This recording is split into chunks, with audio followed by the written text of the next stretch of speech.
नागपुरात आता जाऊयात नांदेडमध्ये। नांदेडचे खासदार वसंतराव चव्हाण यांचं निधन झाल्याची ही दुःखद बातमी समोर येते। आपण पाहतोय आत्ताची ही महत्त्वाची आणि मोठी बातमी आपण घडामोड सध्या पाहतोय नांदेडमधनं।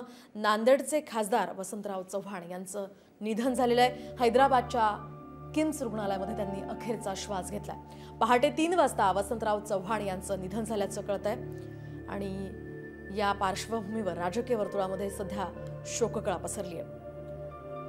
वसंतराव चव्हाण हे नांदेडचे खासदार होते। त्यांनी आजपर्यंत बरीच मोठी कामगिरी बजावलेली आहे आणि त्यांच्या निधनानं एक मोठी पोकळी निर्माण झाल्याचं आपण म्हणू शकतोय। आज पहाटे 3 वाजता त्यांनी अखेरचा श्वास घेतलाय आणि आज त्यांच्यावर अंत्यसंस्कार केले जाणार असल्याची सुद्धा सध्या माहिती मिळते।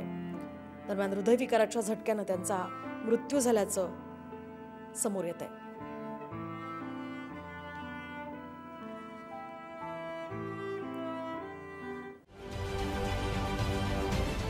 महाराष्ट्रातील सर्व बातम्यांचे विश्वासार्ह व्यासपीठ सकाळच्या सर्व सोशल मीडिया प्लॅटफॉर्मला लाईक, फॉलो आणि सबस्क्राइब करा। तसंच सर्व नोटिफिकेशनसाठी बेल आयकॉन प्रेस करायला विसरू नका।